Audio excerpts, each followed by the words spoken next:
Hey guys, it's QuickyBaby and welcome back to World of Tanks, and this time I've got something really exciting for you. You're looking at the Chatillon 25T AP. This is an upcoming Tier 9 French medium tank that will replace the Lorraine. I'm going to let you know everything there is to know about this vehicle, quickly run down the statistics, and then show you some examples of some awesome gameplay. So firstly, sorry for the horrible Excel document here, but this has come straight off the 9.15.1 test server and websites such as TanksGG, which I love to use, haven't got the updated statistics. I'm going to be comparing the Tier 9 Batchat to the Tier 9 Czechoslovakian medium tank, the Skoda T50, and the current Tier 9 French medium tank, the Lorraine 40T. All three of these vehicles are autoloaders with main armaments of 100mm in caliber. Now the Batchat and the Lorraine have got 6 shells in each of their magazines, and the Skoda T50 has only got 3. Interestingly enough, while all three of these guns do have 100mm main armament, their alpha damage is not the same. However, the Batchat and the Lorraine have got the same 300 alpha damage that you would get on the AMX 5100,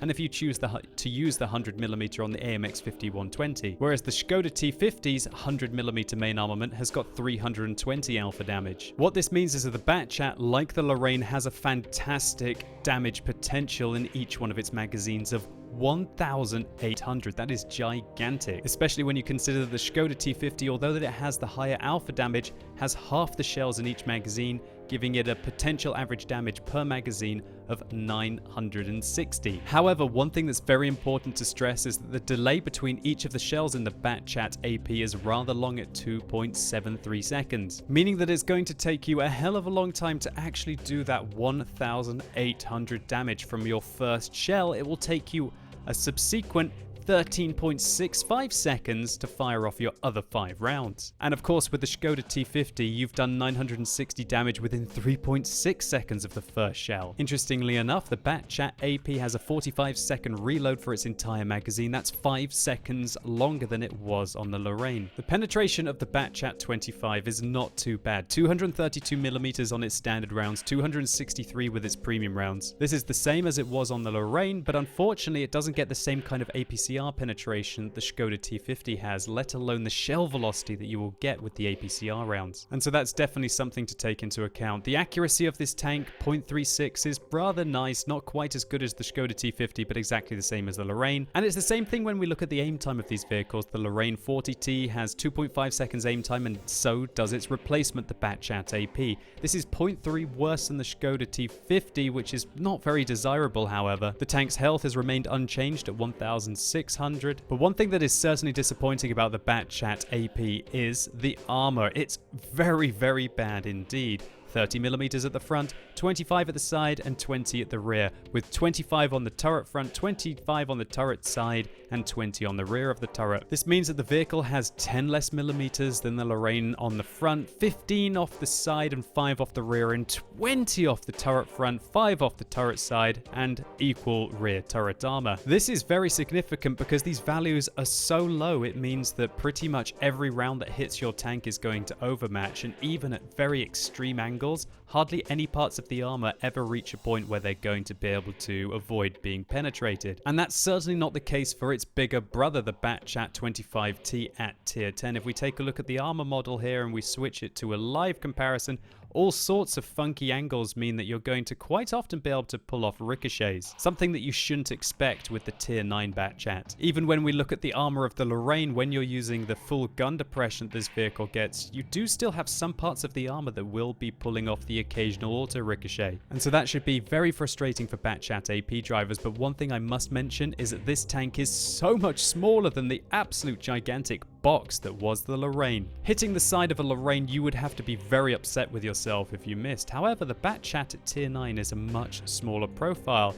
and when you consider that the Lorraine's armor is really terrible in the first place, does it really matter that it gets even worse? It's probably better by the fact that the tank is so much smaller. The turret traverse on the Batchat AP is a rather nice 46 degrees a second, which is better than the Skoda and the Lorraine, but one thing that totally sucks is that it gets the same depression as the tier 10 Batchat, and that is only 6 degrees. That's 2 degrees worse than the Skoda and 2 degrees worse than the Lorraine, and that will be very painful to lose and will make this tank much worse than the Lorraine was at working ridge lines. Furthermore, the vehicle is not nearly as flexible when aiming up at opponents as the Skoda T50 is, and it's even worse than the Lorraine was. The Batchat AP has a specific power ratio of just over 21.5, which is worse than the T50 and worse than the Lorraine, which means this vehicle is not going to be able to accelerate quickly as either of those tanks unless Wargaming give this vehicle better ground resistances. But thankfully the top speed on the Batchat AP is the same as the tier 10 Batchat at 65 kilometers an hour. That is lightning quick,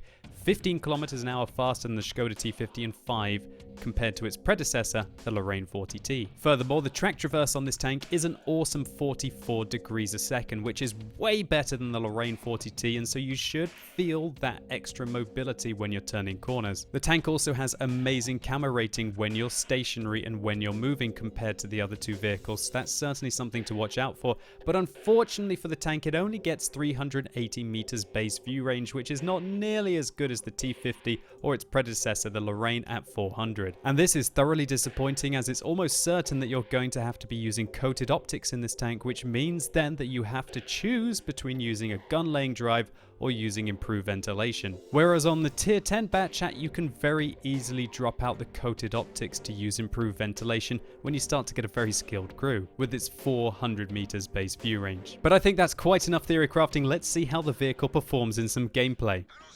So here we go, I'm playing in the Batchat AP on Lakeville, and I want to try and be an aggressive scout at the start of this game. I want to try and push for the center, get an idea of the mobility of this vehicle. We're going along at 50, up to 60, now up to the top speed limit of 65 kilometers an hour. You can see that while the power to weight ratio of this vehicle might not be quite as good as the Lorraine or the T50, it is still very nice indeed. Now, I tried a handbrake turn to get into that bush, but unfortunately for me, all the little light tanks were down below. Luckily, it looks like we're spotting them for our allies, and they're going to be punishing them. We also managed to catch out an E75 who was very deep indeed, but it's very likely that the Bulldog is now spotting him. He's trying to aim at us, we're ducking, we're weaving, we managed to avoid. And if you guys are wondering what that kind of radiation sound was, well, I'll talk about that more in a second. Let's focus on these shots. This was the first magazine I fired in this tank, and you'll notice that it certainly doesn't get the APCR velocity that you might be accustomed to if you're playing many of your other tier 9 medium tanks that do get APCR rounds, right? Such as the Skoda T50. The shells in this tank do feel rather slow, and hitting the target with 232 millimeters of penetration, you know what, it's actually kind of disappointing. Okay, he really wanted to keep talking there. It does feel a little bit disappointing when you think that many other tier 9 medium tanks start to get 250 pen, 260 pen. Of course, other tier 9 medium tanks such as the E50 I think only get about like 220 pen. So in that kind of scheme of things, it isn't really too bad. So we managed to escape getting spotted there again. Those light tanks in the center of the map certainly do have good view range, but I want to try and keep spotting for my team. I want to try and keep harassing. Now, I realize that my gun is broken right now, but I'm using a large repair kit because I am on the test server. It doesn't really matter too much what kind of consumables we're going to be using here. But as you can see, my ammunition loadout, I am using the majority of AP rounds because I really did want to get an idea of what the 232 millimeters of penetration will perform like on this tank. But then again, I guess if you're like an AMX 50-100 driver, it really shouldn't be that much of an issue because that's pretty much what you're getting, or if you already have a Lorraine. So we put a few good shots there into the T-49s as they were running away from us. You'll notice just how much lead you have to give in this gun, and also that the accuracy, well, it's not incredible, but it's not too bad either. So let's talk about that radiation sound that you guys might be hearing. That is actually a new notification whenever a tank on your team dies. And I really hope that they don't put it in because really it's kind of annoying, just a little bit. You can see that I love using my handbrake in this vehicle. And we've caught a Batchat out in the open here. More radiation sounds. But oh gosh, the FCM50T comes around the corner and puts a good shot into us and we fall back.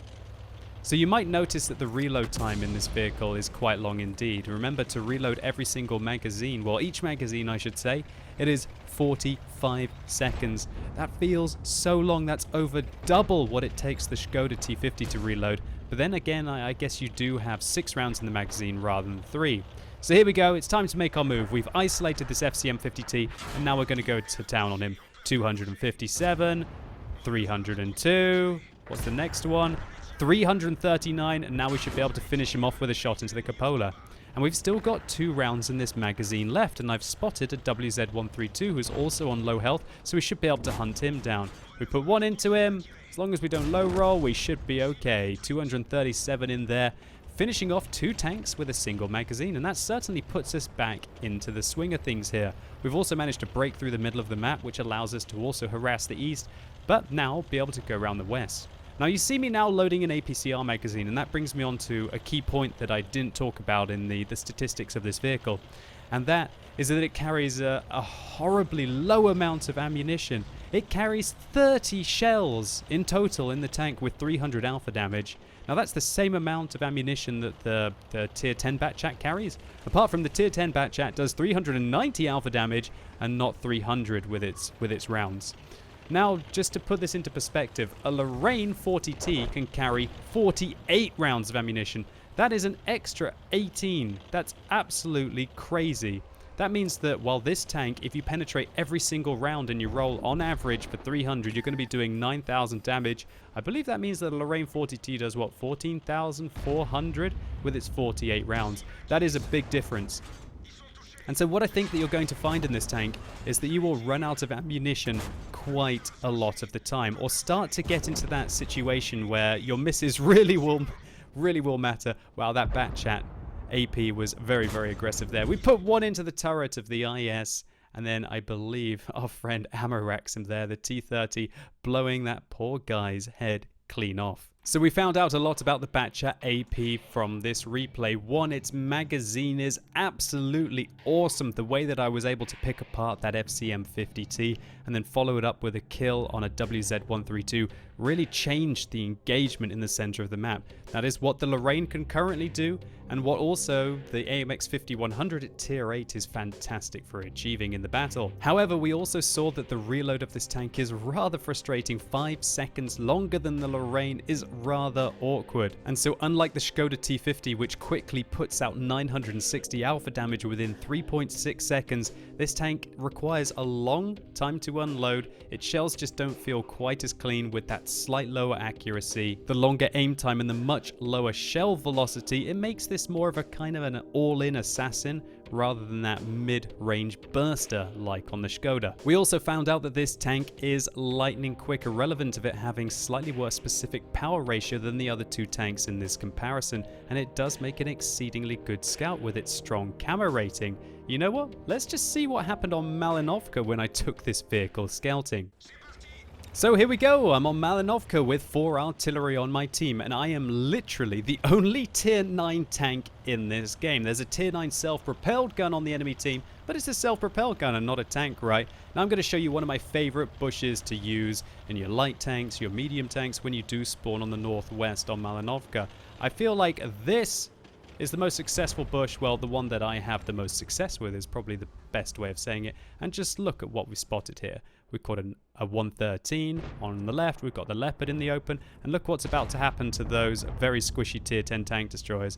Did they just lose 1,300 health and like half of the health on the other one? What was that? That was probably from the GWE 100 or 2 artillery shells that hit those poor guys. We're also managing to spot a Jagdpanzer 100 and a T110E4 that's over there on the open. And all I'm going to do now is just wait in this bush for the next couple of minutes. I'm going to speed up the replay so we don't have to wait, but just look at the spots that we've got going out here, which is dominating this vision. Finally, I decide that it's time to push out and make a move. I want to see if I can put some pressure on this 113.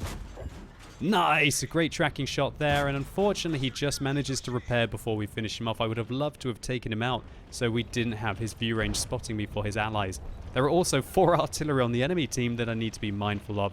So we put 2 rounds into that 113, but we still got 4 left in the magazine. And one thing that I do like about this tank is just how great it feels for taking out artillery. Here's an Object 261, 1 into him, 334. That was a fairly nice roll, and we don't even need to roll very high to be able to take him out with the second shot.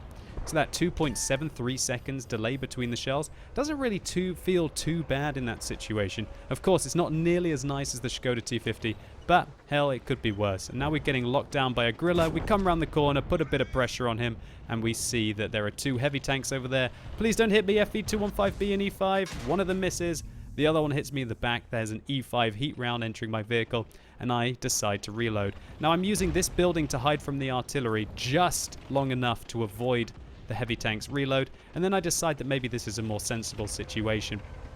One thing you've got to be careful about when you use this position, however, is when you're close to this wall, artillery can actually splash through it, which is very awkward indeed.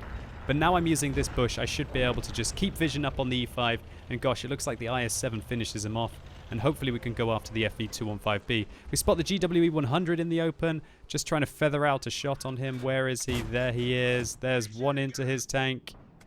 And there you go, the TVP finishes him off, and we go after the FV-215B, who comes around the corner. The Foch 155 finishes him off, and from here on, it is just a case of hunting down the pigs. Where are they going to be? There's the M5355. We miss our first shell. Put our second one in, our team finishes him off, and the GWE-100 gets taken care of. And it's just a paltry task for the 4 tier 10 tank destroyers to sweep back and take out the Leopard at the end of the game. So what I wanted to highlight with this replay is that the Batchat AP is a rather sneaky vehicle at tier 9, way better in my opinion than the Skoda T50, or alternatively, its predecessor, the Lorraine, would have been capable of scouting on this Malinovka matchup. Its low profile makes it more effective in bushes and also increases the camouflage rating of the tank, which means that you're going to get spotted, hopefully, at much shorter distances from your opponents. And when you consider that this vehicle leads on from the AMX 1390 and eventually turns into the tier 10 Batchat, it really does make sense as a replacement for the Lorraine. So here's our first game on Lakeville, and please ignore the fact that it says Lorraine 40T here. Let's see how well we did. We did 4,200 damage, 1,114 base experience points for our 3 kills, and we also managed to do 1,136 spotting damage. Unsurprisingly, every single round that hit our tank penetrated it 5 out of 5, and we were left with a very small amount of health at the end of the game. We did resupply a coffee consumable here, but if we take that away, that was over 40,000 credits profit. Not too shabby indeed, and I expect that the ammunition on this tank is not very expensive. Our second round on Malinovka was pretty extreme. We managed to make 118,000 credits. That's 85,000 credits profit even after the 20k for the coffee, and that's because we did the largest amount of spotting I think I have ever seen. I did 14,000 spotting from the safety of that bush, and also managed to detect 11 out of the 15 of the enemy team, giving us a scout medal in addition to our patrol duty medal. So apart from this spotting, we also picked up 1,449 damage and a couple of kills. This replay was really just to show that I think this tank could be a rather good scout at tier 9, while still also having that awesome magazine potential of 1,800 damage to distribute amongst just 6 shells. And so there you have it, the Batchat 25T AP. The Lorraine was one of the few tier 9 tanks that I was just really not very interested in.